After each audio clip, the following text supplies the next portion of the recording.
Yaa Waaqayyo abbaa keenya, gooftaa keenya, mootii keenya, Waaqa bara baraan jiraattu, Waaqa dur turtee ammas jirtu, darbitees bara baraan jiraattu, galanni Waaqa irratti lafa irratti siif haa ta'u.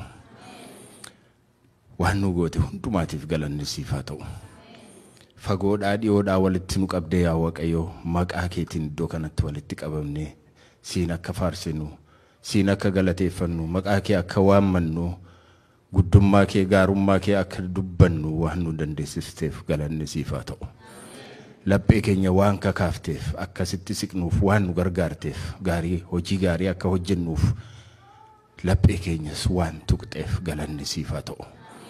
Obboloota gaggaarii nuu kenniteef warra saba isaaniif quuqaman, warra saba isaaniif garaa laafan, warra saba isaanii gargaaruu barbaadan waan nuu kenniteef galanni siif haa ta'u. Wanti biyya keenya keessatti ta'aa ture hundumtuu kan ammas ta'aa jiru hundumtuu siin ta'e yaa Waaqayyo galanni siif haa ta'u. Eenyullee beekumsa isaatiin dandeettii isaatiin kan fide miti yaa Waaqayyo. Himimmaan saba keenyaa bara baay'ee argitee boo'ichisaa gara kee ga'ee yaa Waaqayyo dhageessee deebii nuuf kennaa jirta galanni siif haa ta'u. Yaa Waaqayyo ammas biyya keenya sitti dabarsinee laannaa ati nu gargaari.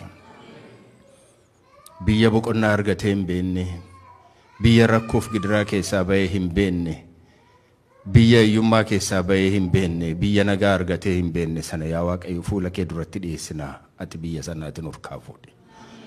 Biyya nagaadhaan keessa jiraannu, biyya kabajaadhaan ulfinaan keessa jiraannu ati nuuf taasisi. Saba garaa laafuuf, saba ofiisaa wajjinis nagaa jiraatu, ollaa isaa wajjinis nagaa jiraatu, saba nagaa, saba garaa walii laafu nu taasisi. Saba tokkummaa qabu ati nu taasisi. Yaa Waaqayyo yaa Gooftaa waan kana gootuuf galanni siif haa ta'u. Maqaa Gooftaa keenya Yesuus Kiristoosiin ameen.